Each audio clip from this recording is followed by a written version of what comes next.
think we're good. We can get started and people can Yeah. join in as they join, right? Yeah. So, okay. All right. So welcome everybody. Thank you for joining us tonight. Normally when we've been in person, the first thing I would tell everybody was where the washroom is. But since everybody's at home, I'll leave that to each of you. But I first also just want to mention that we do have a couple of our steering committee members on with us tonight. I believe we have Kim, Kathy, John, Barbara, Cindy, Caroline, who will be in and out, I think, Jamie, Tylene, and then we have Hardin and Kim as our Zoom experts on with us as well tonight to assist. So tonight we have a great presentation.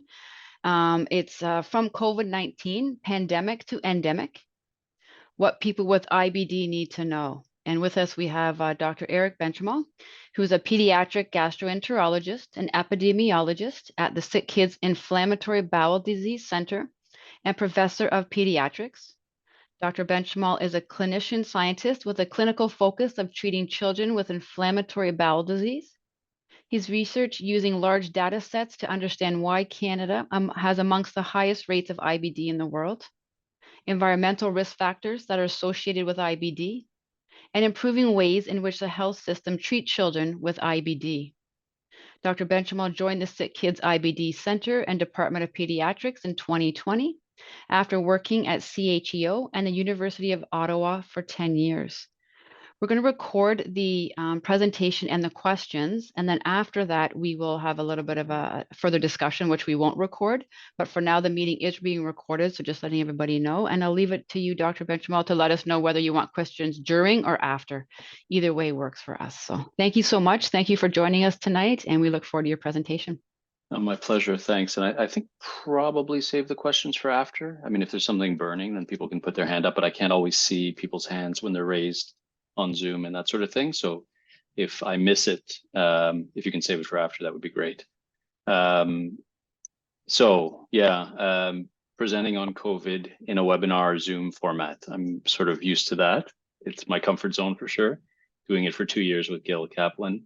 And I'm going to show, I can't share my screen if somebody, I think, has to make me a co-host.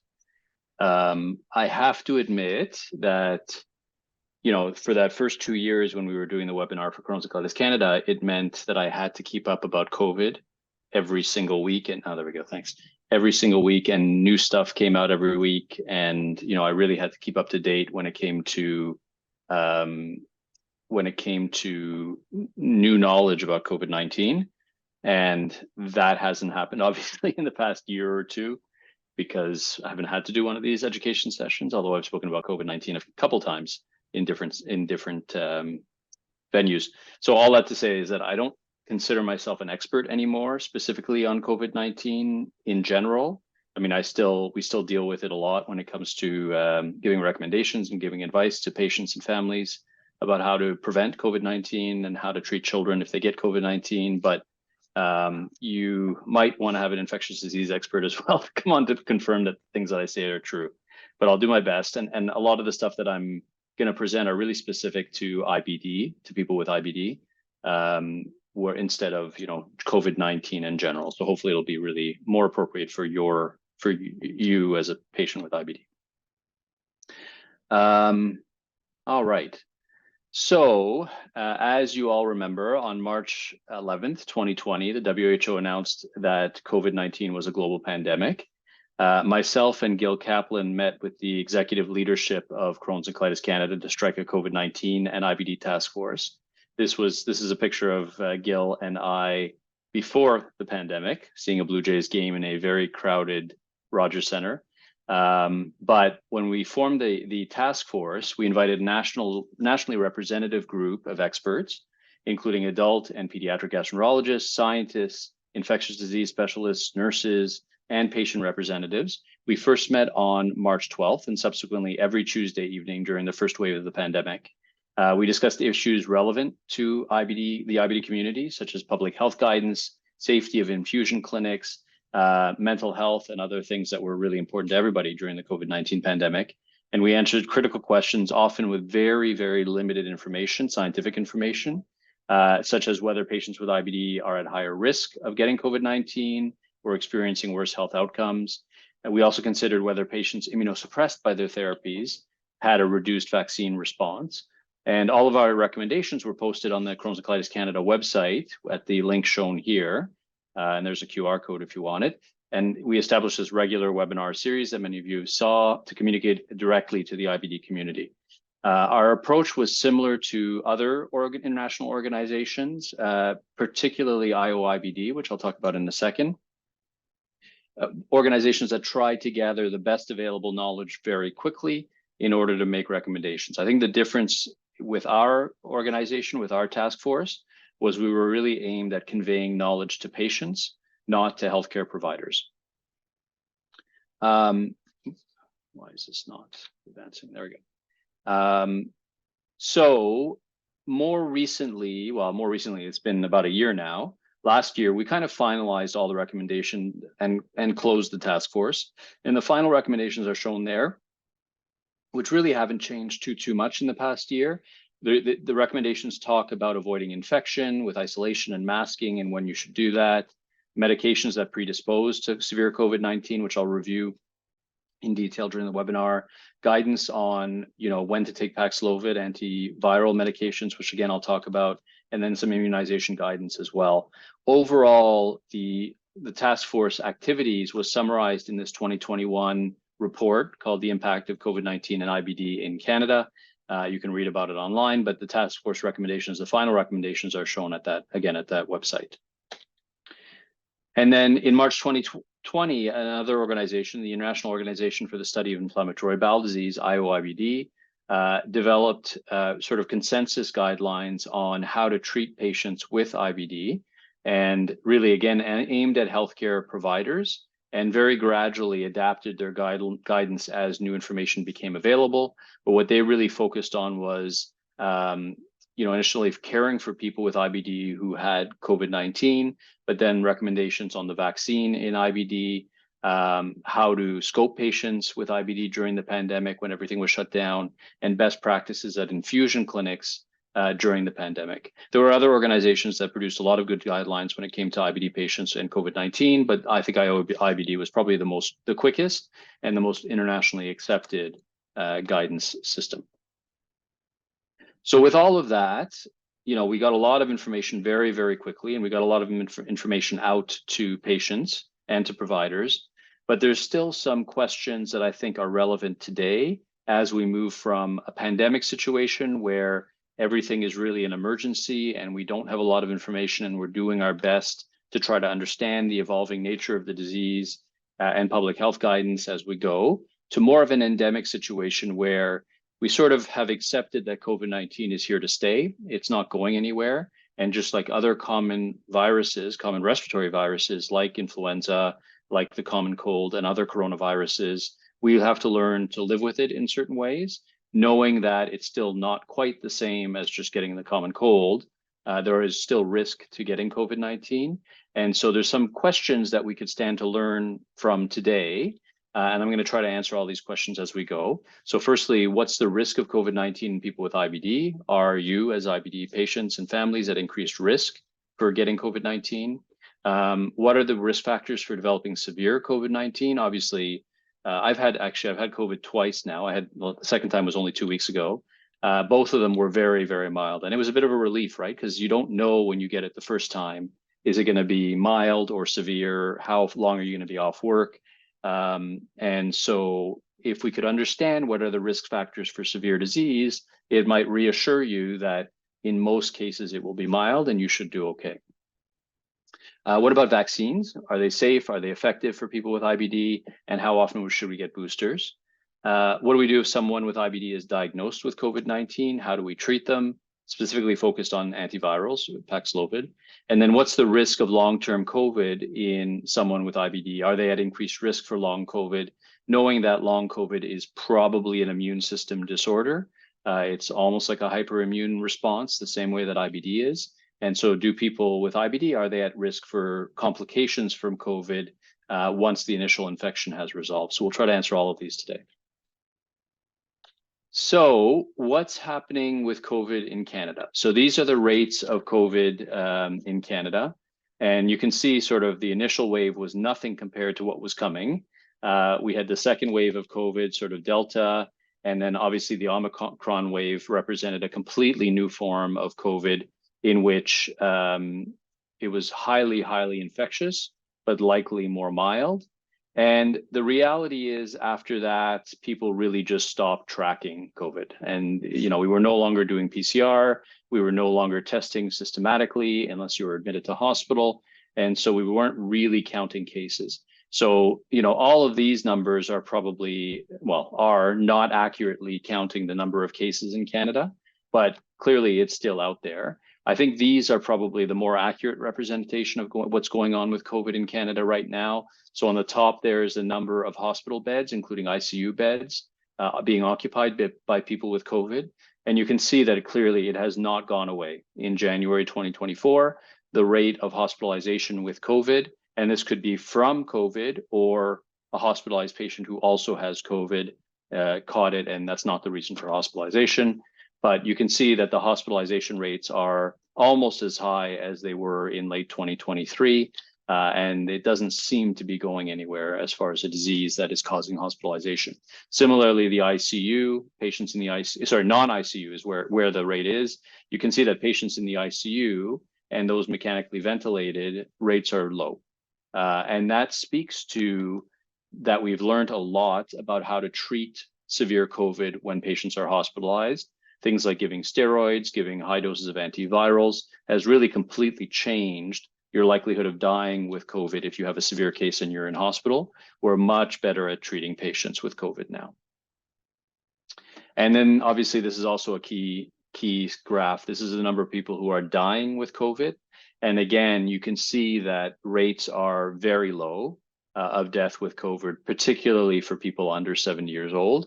It's incredibly unlikely to die from COVID if you're under 70 years old. And even people 80 and over, which is that dark green line right here, you can see that rates are a lot lower than they were a year ago for people over 80 years old. So again, speaking to the fact that we are able to treat COVID much better than we were able to before.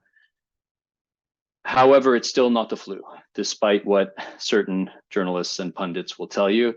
It's still not the flu. As of April 2023, which are the latest numbers that I could find in the literature, the death rate from COVID was still higher than the flu, 6% if you get COVID, as opposed to 3.75% in this database from the Veterans Administration, some of the VA hospitals in the US. So obviously this is a population of primarily elderly people who have served or family members of people who have served in the Army. So this rate obviously would not be 6% in somebody who's 30 or 40 years old. But in a primarily elderly population, the rate of death is still quite a bit higher than it is from the flu. And the rate of hospitalization is 61% higher from COVID than it is from the flu.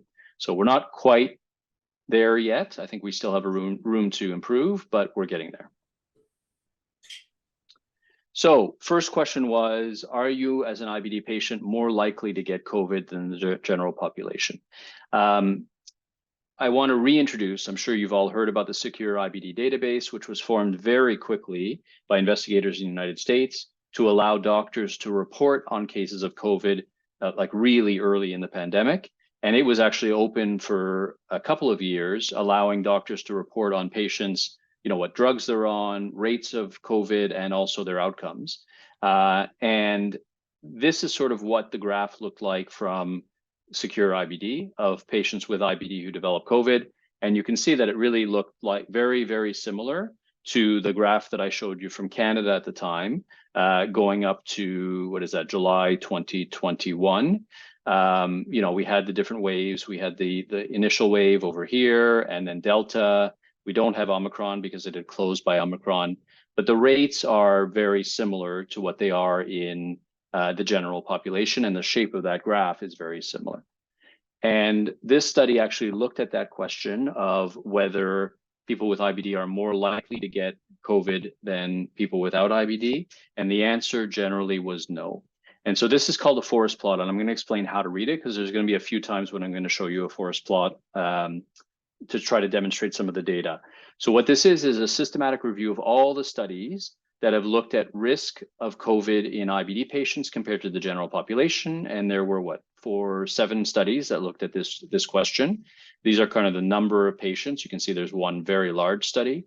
and a bunch of smaller studies. And you can see that each of these give you a risk ratio. So a risk ratio of 1, this line here, means that people with IBD are equally likely to get COVID as people without IBD, okay? So if the point is on this line, it means the risk is the same. So for example, in this case, the risk ratio is 0.95 in this study, but the lines, which are the 95% confidence intervals, which is sort of statistically checking whether the risk is lower or higher, the lines cross 1, right? So if the line crosses 1, it means that study shows no difference between IBD patients and non-IBD patients. This study, there's really no line because it's such a big study, the confidence was very small, it was very high, your confidence intervals were very small. This study did not cross 1. And so this tells you that your risk of getting COVID is higher in the general population than it is in somebody with IBD. And this study, the lines cross 1, so it's no different. These two studies showed a higher risk of COVID in IBD patients compared to non-IBD, in the opposite, general population compared to IBD patients. So if the dots are on this line, it means general population is safer. If the dots are on this line, it means IBD patients are safer. And when they combined all of these studies, what they found, they create this diamond here. And what they found was that IBD patients had 47% lower chance, so 0.47, of getting COVID compared to non-IBD patients. And you can see that the diamond crosses 1. So that was not statistically significantly different, meaning that IBD patients had statistically about the same risk of getting COVID as the general population when you combined all of these different studies and all of the different patients in those studies. So that's good news that it seems like overall IBD patients are not at increased risk. What about IBD medications? Are there any IBD medications that impact your risk of getting severe COVID once you get COVID? And we knew fairly early on that Secure IBD showed us that your risk of dying or getting severe COVID was very similar to the risk factors in the general population.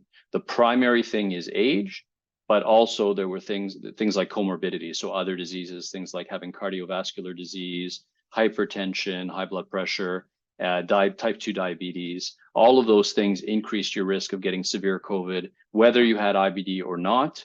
Very similar risk factors. But obviously IBD patients were on immunosuppressive therapies, therapies that suppress your immune system.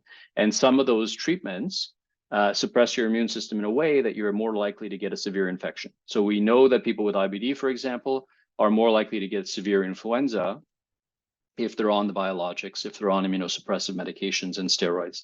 So we were worried at the beginning, very worried that all of these IBD patients on heavy duty biologics and things would end up in hospital dying from COVID because they were so immunosuppressed. But what we learned from Secure IBD through the course of 3 different studies was really, really reassuring that as the more and more patients accumulated in this data set, up to 6,000 patients by the last study, there seemed to be no increased risk for the vast majority of our medications. And so again, remember, this is the forest plot, similar to what I showed you before. If the lines cross 1, it means there's no significant difference between people on this medication and not on this medication, risk of developing severe COVID. And so the first thing to note is that the biologics, so anti-TNFs like infliximab, Remicade, adalimumab, Humira, Amjevita, then this would be the Stelara, anti-IL-12, anti-IL-23, and integrin would be things like vedolizumab, Entyvio. All of these are on the left side of the line, which means, in fact, people with IBD who are on these medications appear to be at lower risk of developing severe COVID, defined by being hospitalized for COVID, being in the ICU, or dying from COVID. That combination is called severe. And actually, people on these therapies were at lower risk. And so that was promising because we were thinking, perhaps at one point, people were thinking, maybe anti-TNFs could be a treatment for COVID or a protective against COVID. Turned out that probably wasn't the case. There was probably reasons that they were less likely to get severe COVID. Things like if you were on an anti-TNF, you're more likely to test for COVID, even if you have very mild symptoms. or your doctor is more likely to pick up COVID because they're worried about you because you're on an anti-TNF and it's just more mild, right? Whereas if you're in the general population or not on an anti-TNF, people are more, lackadaisical, and they don't test for it, they don't look for it unless you have more severe symptoms. But anyway, the bottom line here is, and repeated studies since then have shown that the biologics that we use for IBD don't seem to increase your risk of severe COVID. The one exception would be if you're on a combination biologic and thiopurine, so that's azathioprine or Imuran, compared to just being on the biologic by itself, you did have a higher risk of hospitalization or death. So 82% higher if you were on both medications.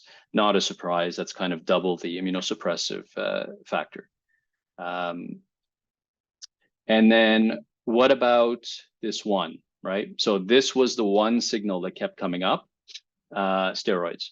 So if you were on systemic steroids, so those are things like prednisone, like IV methylprednisolone, then you are at a significantly higher rate of being hospitalized or dying from COVID than if you were not on steroids.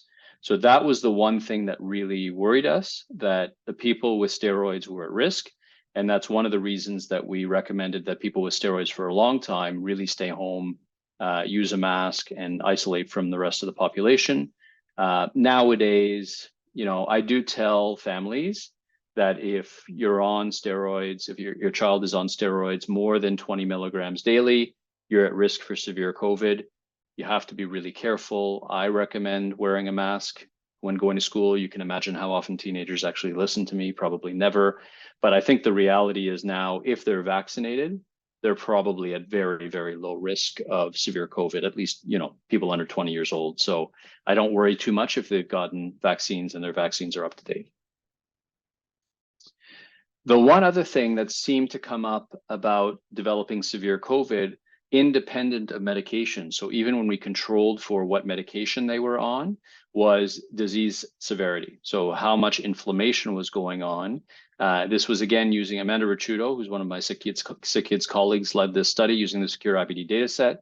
And what she found when she analyzed the data was independent on whether or not you were on medications, independent of whether or not you were on steroids, your risk of having severe COVID was threefold higher if you were under 50 years old with severe disease activity. It was not different if you were more than 50 years old with severe disease activity. And why is that?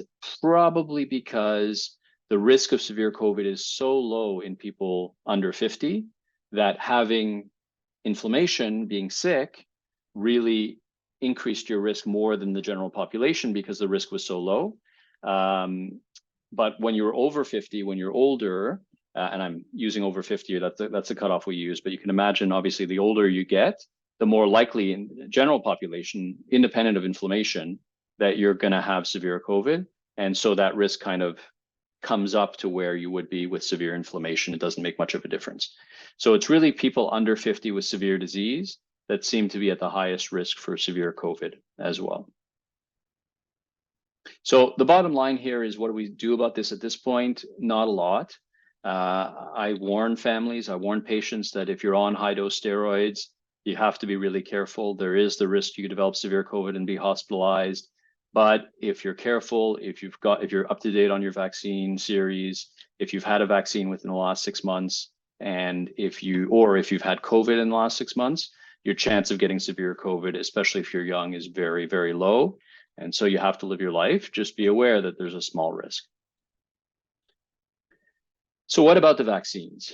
We've learned a lot about vaccines over the past few years. I think that's sort of one of the bright lights of this whole pandemic, was how quickly the science moved and how quickly we developed new and very effective vaccines.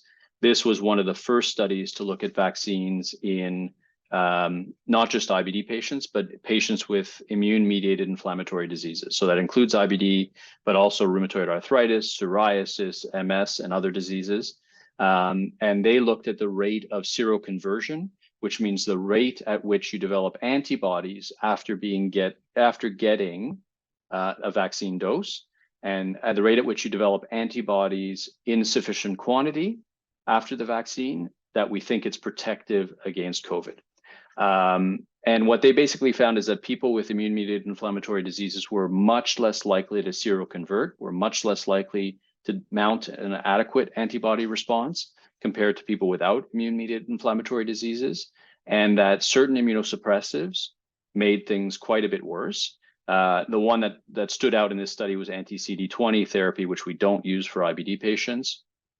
However, there was a trend in anti-TNF patients that they had a lower response. It was not statistically significant. So it's above a p-value of 0.05, which we call not statistically significant, but it's certainly pretty close. So we've got a little bit nervous there. This was published back in September 2021. So very early after the vaccines were developed.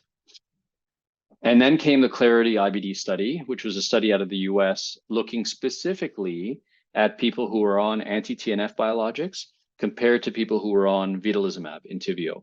And the reason they used that comparison group was because Entyvio is thought not to suppress your immune system because it's a gut-specific biologic. It doesn't suppress your entire immune system, it just works on the lining of the gut.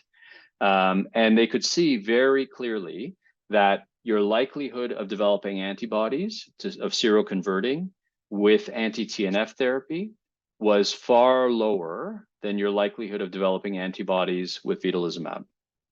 And that was the case whether you got the mRNA vaccines or the adenovirus vaccine that was initially available, obviously not available anymore. You really were much less likely to seroconvert on an anti-TNF therapy. And again, if you were on dual therapy with an immunomodulator, which was usually thiopurines, you were less likely than if you were on monotherapy.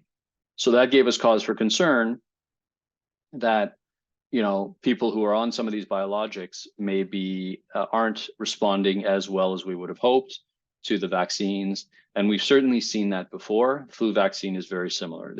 People on the biologics just don't mount as good a response. We don't worry too much about it because even if you don't mount a full response, your likelihood of having severe flu is pretty low. But this was a bit concerning when severe COVID was still a possibility. And this was another study, the VIP study, published more recently, which looked at antibody response after 2 doses of vaccine.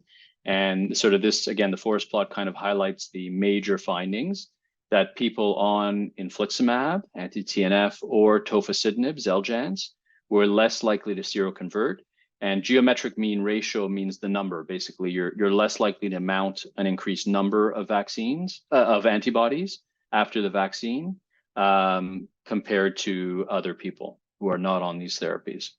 Other medications, things like the thiopurines, Stelara, and Entyvio did not cause a problem with mounting an immune response. And at the time, again, the adenovirus vaccines, the AstraZeneca vaccine was still available. And it was pretty clear that the mRNA was much more effective than the AstraZeneca vaccine. It gave you a much better response, like 4-fold better response than the AstraZeneca vaccine. And that's not a surprise, and one of the reasons why the AstraZeneca vaccine is no longer on the market. The other thing we noticed, and we've seen in the general population, and we've seen this with other vaccines as well, is the older you are, the less likely, less robust you are to develop an antibody response. And so older people, very early on, we recognized were at risk and required more doses of vaccine in order to get adequate response. So now we've moved on to obviously more than 2 doses. So the question became, what is the likelihood, what's your likelihood of response after 3 or 4 doses of vaccine, of mRNA vaccine? And this is the Stop COVID-19 in IBD Research Group study. This is led by Gil Kaplan, which looks at people at infusion clinics who are given the vaccine, and they're measuring at every infusion clinic visit what their antibody responses are.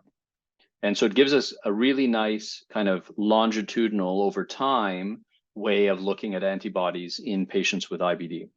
And what they found was that after 1 dose of vaccine, you had about an 80% chance of serologically responding. And in this sort of assay of measurement of antibodies, serologic response was a response above 80 of antibody levels. So, you could see that most people responded. The average was about 100, that's probably 400 or 500 actually. Here, the average at 276, there you go. But there was still a significant number of people, and even some with no response at all after one dose of vaccine. So we knew you needed two. So what happens after two? Things get much better. 98.8% of people seroconvert, and your average antibodies go up to 4,000, so very highly immune. But then 8 weeks after your second dose, things start to wane, and you go down to 95% seroconversion, and the average antibody drops to about 1,100. So what happens when you get your third dose? Everything gets better, right? So 99.6 seroconvert, and now your antibodies have gone up to really a good 12,000. And after that, it seems to be very similar along the way, right? Things taper a little bit, but don't go down to zero. They're pretty good. And then you give another dose and they go back up. So it seemed like people with IBD anyway did need, the antibody response does wane, and you do need regular vaccine to maintain those antibody levels. And that's what we've seen in the general population as well, right? We all know now a lot of people who got COVID and then 3 months later got COVID again, right?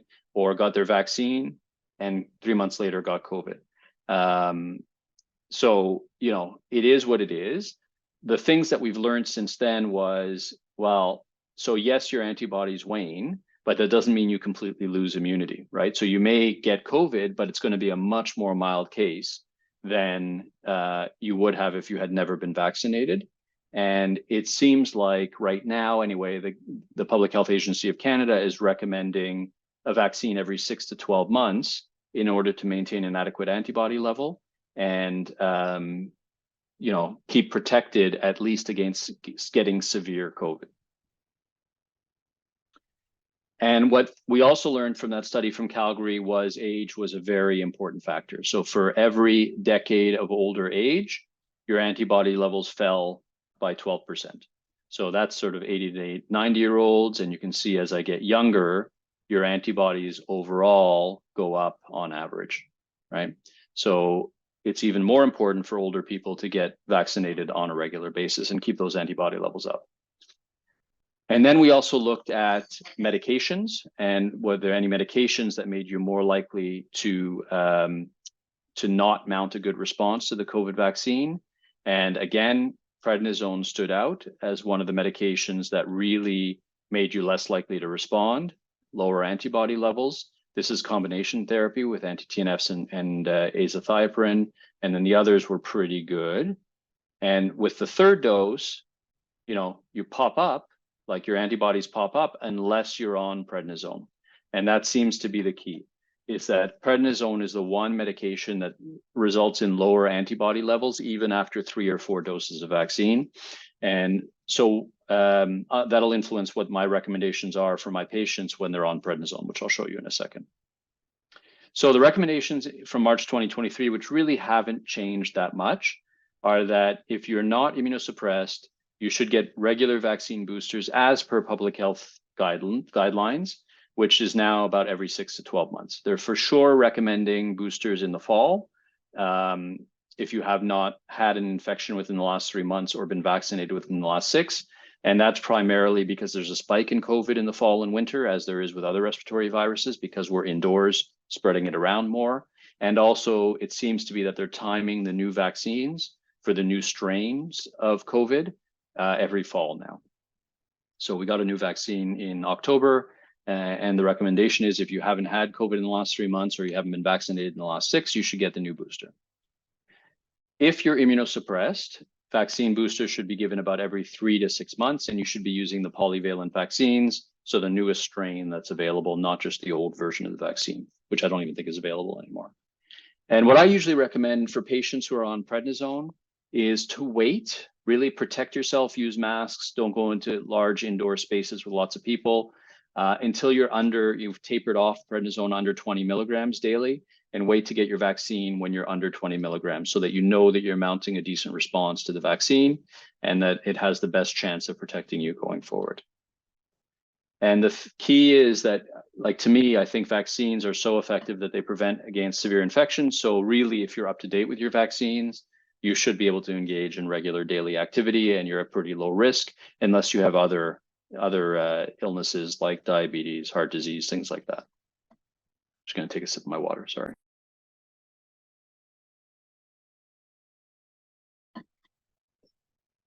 So what about Paxlovid? So the Ontario Health Guidelines for Paxlovid, the antiviral, are people over 60 years old, anybody 18 years old or older who's immunocompromised, and in between that point, 18 to 60 years old who's at higher risk of COVID-19, severe COVID-19. So that's one of those comorbidities that put you at a higher risk, again, cardiovascular disease, diabetes, things like that, or those who were with inadequate immunity. So if you haven't received a recent vaccine 6 months ago or more, you haven't been infected 6 months ago or more, then you should get Paxlovid. And the honest reality is that I think a lot of infectious disease doctors would say that these guidelines are kind of ridiculous because Paxlovid is so safe and very highly effective against severe COVID-19 that almost everybody, almost every adult would benefit from getting Paxlovid, although that's not what the research hasn't been done in younger adults yet. One interesting question has been, this is actually the results of a IBD study looking at Paxlovid, and I'll get to my interesting question in a second. This IBD study in IBD patients is really the only thing that I found for Paxlovid in IBD patients, and very clearly shows a decreased risk of hospitalization when you use Paxlovid compared to not using Paxlovid. So again, in IBD patients, it seems to be highly effective to reduce hospitalization, severe COVID. One interesting question, I was going to say, was whether Paxlovid actually reduces your risk of long COVID syndrome. And I'll define what long COVID is in a second. But this was actually a news article that was published in JAMA, I believe. Yes, JAMA, just a few weeks ago, because 2 large studies have looked at this question in adults that were published in the fall of last year. And there was some hope there that Paxlovid might reduce your risk. But this is kind of the bottom line, is that it probably reduces your risk a little bit, but we know that vaccines are so much more effective at reducing your risk of long COVID that, you know, it's a really minor effect. Paxlovid is a very minor effect, and that our efforts should really be at vaccinating people. And so, you know, to me, vaccines are the key here, because they seem to not only reduce the risk of severe COVID, but also reduce the risk of long COVID very, very significantly. So CCC recommendations about Paxlovid back in March 2023, which I think have not changed much, is that if you are immunosuppressed, and assuming that you don't have any risk for severe drug interactions or other contraindications to Paxlovid, you should probably get Paxlovid. If you get COVID, you have to get Paxlovid within 5 days of getting symptoms. So it's important to go to the pharmacy, tell them that you have a positive test or show them your test, and ask for Paxlovid. The pharmacist can prescribe it. You don't need a doctor to do it. And it reduces your risk of severe COVID. So it's probably a good idea to take. The side effects are very minimal. You know, bad taste in your mouth is the most common side effect. So let's talk a little bit about long COVID or long COVID syndrome. There's lots of terms for long COVID now. The official term from the NIH is post-acute sequelae of COVID-19, or PASC. The WHO and Health Canada call it post-COVID-19 condition, and colloquially we call it long COVID. So what's the definition of long COVID? The WHO has this big, long definition, but bottom line here is 3 months from the onset of COVID. You have symptoms that last for at least 2 months and can't be explained by an alternative diagnosis other than the COVID-19. And the key here is multi-system involvement in long COVID. These are some of the symptoms. They affect multiple systems. It's not just respiratory, for example. You know, one of the things that I was most worried about with long COVID that I wouldn't want to get, obviously, is this chronic fatigue that people get, this general lack of motivation, this lack of energy, and also the brain fog, right? The chronic problems with concentrating and thinking and remembering and headaches and dizziness. These are the things, and then also mental health conditions like anxiety and depression. These are the things that are quite concerning, and certainly I wouldn't want to get if I got COVID. There's also GI symptoms of long COVID, chronic stomach pain. You can see change in appetite, diarrhea. Many of these you would have a hard time distinguishing from IBD, an IBD flare, but it is quite different. And so what's the CDC say about this? That these are multi-organ effects or autoimmune conditions with symptoms lasting weeks, months, or even years after a COVID-19 illness. Many body systems affected, including the heart, lung, kidney, skin, and brain. And people with long COVID are more likely to develop new health conditions such as diabetes, heart conditions, blood clots, which we'll get to in a second, and neurologic conditions. So what's the evidence about long COVID in IBD patients? There's been a few studies. None of them are particularly good until recently anyway. I think these two studies were early, in the first wave of COVID and were pretty scary, showing very high rates of long COVID. In this study, like 45% in patients with IBD. This study was only 7%. But again, this study showed that you were more likely to get long COVID if you had been hospitalized for COVID, if you had an ICU admission for COVID, or if you had COPD, emphysema, which kind of indicates that it's more than just, that you're getting long COVID for no reason. It's probably a function of severity of COVID. And that really did pan out later, that it seems like vaccines severely reduced your risk of long COVID, and having a mild case of COVID, you are much less likely to get long COVID later, which is good news. So another study came out looking at immune-mediated inflammatory diseases again, and the risk of long COVID, and what were the predisposing factors to long COVID. This was a study of about 10,000 people discharged after COVID admission, and about 400 of them had an immune-mediated inflammatory disease. You can see about a third had IBD. And this is how they define long COVID, sort of cardiovascular, respiratory, blood clots and blood-forming organs, nervous system infections, and other long-term symptoms of COVID-19. And here's your bottom line. These are all your risks of different things. If you had an immune-mediated inflammatory disease and your risk of long COVID was the same as the general population. It was not higher if you had immune-mediated inflammatory disease. And then they looked at predictors of getting long COVID. You can see that your risk, so firstly, your main predictors were severe COVID, admitted for respiratory reasons, and admitted because of severity of the infection with COVID. That increased your risk of long COVID. But just having an immune-mediated inflammatory disease did not increase your risk of long COVID. It was no different, which was great news. We actually did a study, this was led by one of the fellows at Sick Kids, looking at blood clots, because we know that people with IBD and other immune diseases are more likely to get blood clots, a function of the inflammation involved in the disease. And we know that after you get COVID, you're more likely to get blood clots. So is it possible that people with IBD and other immune-mediated inflammatory diseases are even more likely than the general population to get blood clots after COVID? And the bottom line is, after controlling for things like your history of blood clots, vaccine status, and having multiple comorbidities, you are not more likely to get blood clots than the general population if you had an immune-mediated inflammatory disease. You can see again, it crosses 1. So the rate of blood clots was the same in IMID patients compared to non-IMID patients. And this is the IBD numbers. Again, no significant difference in the rate of blood clots in IBD patients, which was great news. So the conclusions of that study is really, or overall, we know very little about long COVID in IBD patients, but it seems like they're not at increased risk. It seems like it probably doesn't cause flare-ups, although we're not sure. And it seems like COVID affects quality of life the same in IBD patients as it does in the general population. You're more likely to get long COVID if you've had a long infection or respiratory complications of COVID, and you're not more likely to get blood clots. So in conclusion, to answer the questions that I posed at the beginning, what's the risk of COVID in those with IBD? Probably the same as the general population. We see no signals that it's higher risk. What are the risk factors for severe COVID in IBD patients? Probably the same as the general population, but also steroids and having severe disease if you're under 60, so having severe inflammation, active inflammation. Are vaccines safe and effective in people with IBD? And how often should we get boosters? So yes, I think if that message wasn't clear, yes, yes, yes, vaccines are safe and effective in people with IBD. And probably if you're on an immunosuppressive, you need a booster about every 6 months. What should we do if someone with IBD is diagnosed with COVID?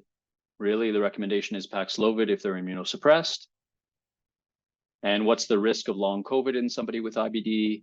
Probably the same as the general population in a mild case. Severe infection is associated with long COVID.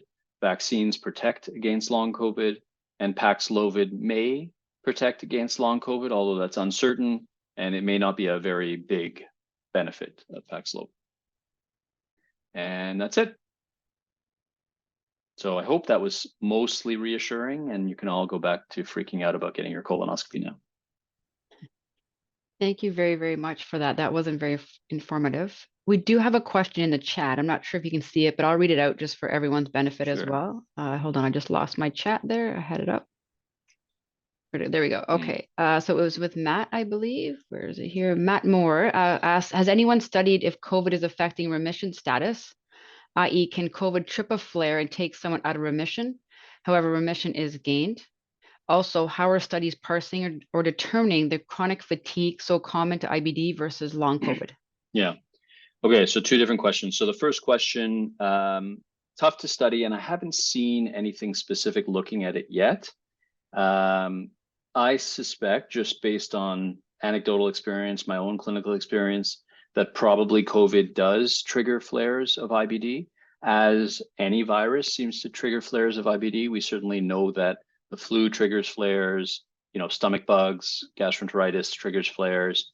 And we had a lot of kids with IBD who, especially during the Omicron wave, got COVID and flared, but they seemed to settle down. Most of them seemed to settle down nicely once the infection flared, as with other colds and flus and things like that. Same thing happens.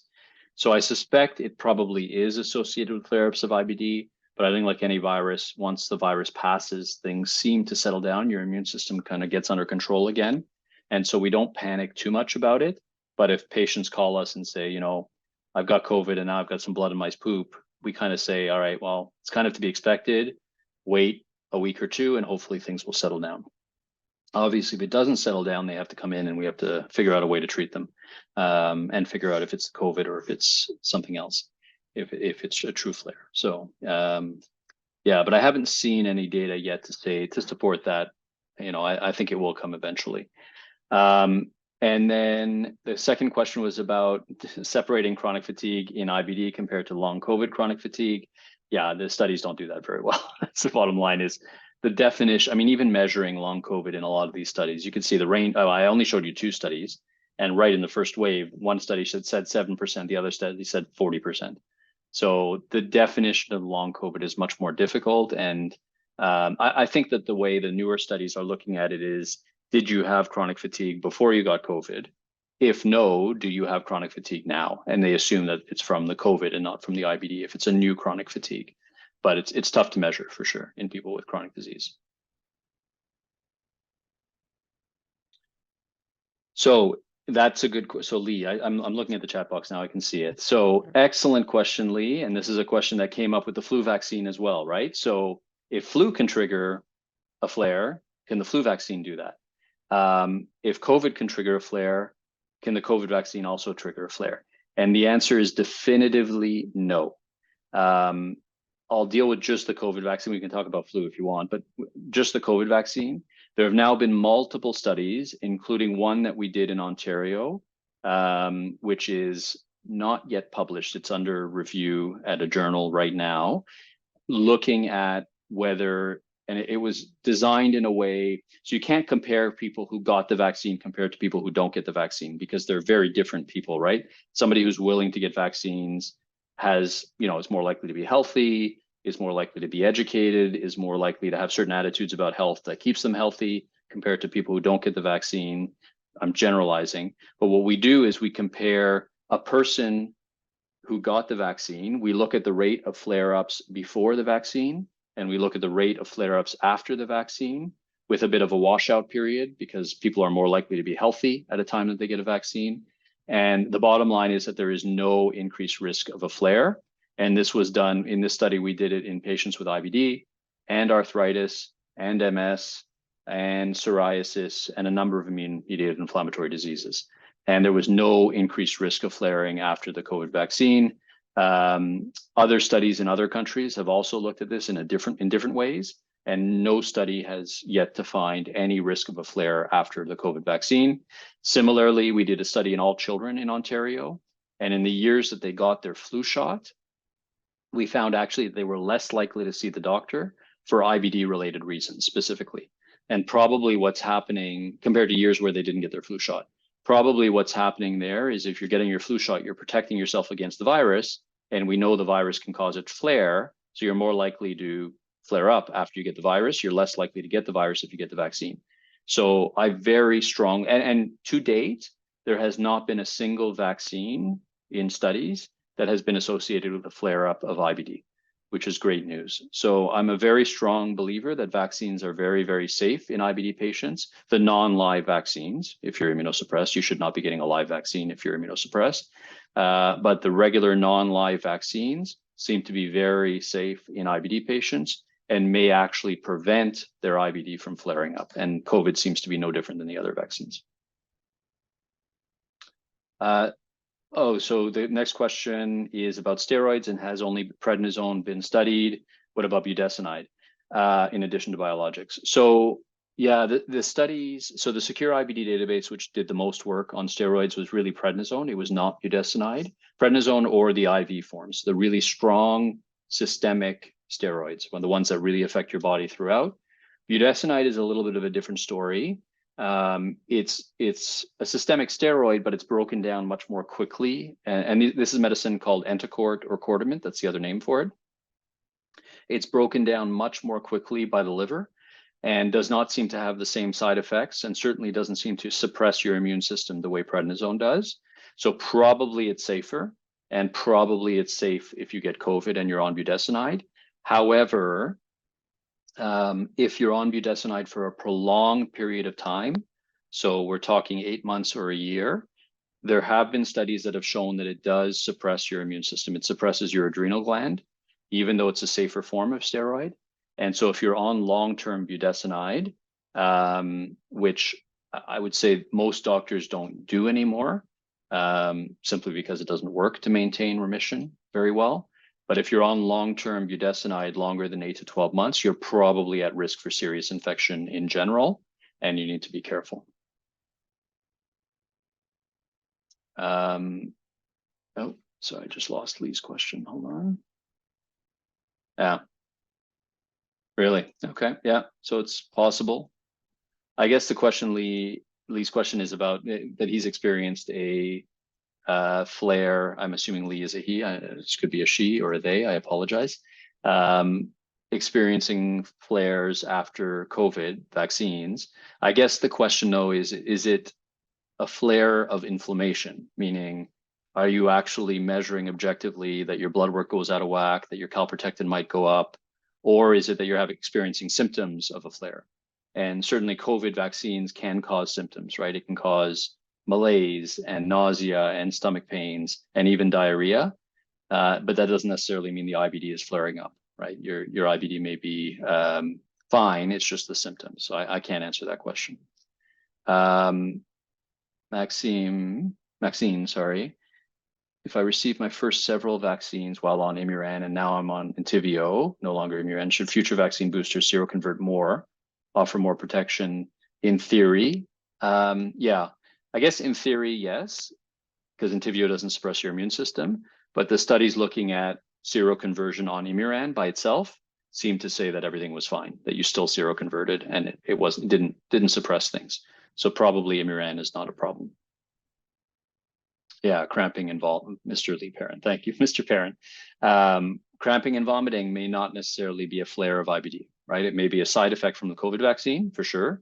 That vaccine has some nice side effects. I've experienced them many times, but not necessarily a flare of IBD. If you've had, so Barbara is asking, if you've had regular flu, COVID, as well as rotavirus, is that RSV vaccine? Well, anyway, how important is it to wear masks and not attend loud crowds events like theater and symphony? It's RSV. I meant RSV, yeah, RSV, yeah. And I meant people who have IBD and yeah. you know, Listen, and are on biologics. Yeah, I think we're at the stage where we need to live life, right? Like, I think that we can't we can't continue to be scared of a virus that, yes, can cause problems, but in general doesn't. In general, people do very well as long as they've had the vaccine, right? And same with flu. Even if this year, the flu vaccine was a perfect match to the strain, but even in years where it's not a perfect match, getting the flu shot means you're less likely to get severe flu. So I think you have to live life. Now, listen, like, if it was today where COVID is like extremely high in the community, if I was going to go to the symphony, maybe I would wear a mask. And if I had multiple other comorbidities, other diseases that might put me at risk for severe COVID, it's worth wearing a mask, right? If you're comfortable enough wearing a mask, I think it protects you, and it's of little inconvenience to you if you're in a big crowd with lots of people. But you never know, you might get it. So I don't know. I think you have to live life. I'll tell you that the 2 times that I got COVID, probably if I had worn a mask, I would have prevented myself from getting COVID. I was in crowds, I was with people, I know exactly who I got it from. But I don't know, we're social creatures who also need to interact like normal people at times. So you assess your risk, right? I think on a day-to-day basis. The winter is bad. I mean, this winter was very bad with respiratory viruses anyway. So when I was taking the subway, I was still wearing a mask. Unfortunately, I didn't wear a mask in a meeting when I should have. What about travel? How do you feel about travel? Yeah, I don't think COVID is a travel disease anymore, right? Like, I don't think you're more likely to get COVID here than you are in another place. If you're in a plane with a lot of people in close quarters and it's the wintertime, I would probably wear a mask. And I have. But if it's the summertime and COVID rates are low in general, it's probably safe not to wear a mask. But again, same thing that, I think honestly, being vaccinated and wearing a mask when rates are high are probably the best things that you could possibly do to prevent any risk at all. And to me, it's more of a function of, not like, again, most people are not going to die from COVID. It's more of a function of, do you really want, once you travel and you get to where you're going, do you really want to be sick for a week with COVID? Yeah. I don't. Yeah. So, it's worth wearing a mask on a plane for a few hours for the sake of that, of preventing that. And the masks, the recommendations are still the same. Probably the regular surgical masks don't do very much. They might help a little bit. Really, what you want to wear is an N95 mask. A KN95 mask is probably your safest option.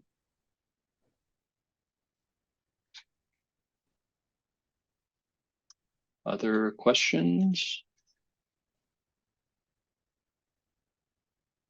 All right. Well, thank you so much for everything. That was very informative. Thank you very much. We can all now rest assured a little bit, and we can all start to get back out there again. I think a lot of us have, but there are definitely still some concerns. So I appreciate that as well for people. Yeah, I understand. Everybody has a different risk tolerance, right? I think everybody, and we have to be respectful of people who choose to wear masks in public and who, even choose not to go out into large crowds. It's completely, it's a personal choice at this point, and it should be acceptable no matter what you choose. I don't think anybody should feel bad about making that choice for themselves. Absolutely. Well, thank you so much. Thank you very much. All right, my pleasure. Have a good night, everybody.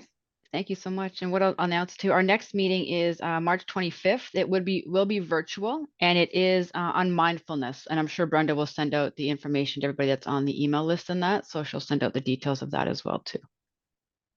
Brenda, anything else?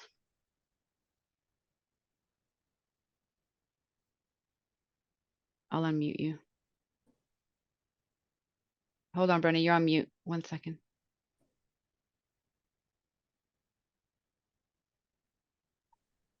Hi there. We good? Okay. Yeah, if anyone wants to stay on and have a chat, or anyone's got any burning questions, we're welcome to stay on for a little bit. Otherwise, again, I think we will pivot to virtual for the March meeting too, just that our numbers are still high. And thank you, Eric, for that. I'm still the masker. I have PTSD from my COVID time. I know that. And still don't have it, still don't want it. So still reasonable. Yeah. It's not way too much of it. So anybody, yeah, if anyone's got anything to chat about, we're happy to do that. We also have our daytime meeting on this Wednesday at 2 o'clock in my conference room at Zane Cohen Center. If anyone wants to come to that at 60 Murray, just let me know. You're more than welcome. But if anyone wants to chat right now, we can stay on. The floor is open. Perfect. And Brenda, thank you to you for organizing all these. I know how much work it is to get everybody together. So thank you so much for that, Brenda. We're a good And team. then- Thank you. Maybe Thanks, we'll stop everybody. the. Take care. Thanks. Yeah, Have a good thanks, night. Eric. Bye. Maybe then we can stop the recording, Brenda, and then. Yeah.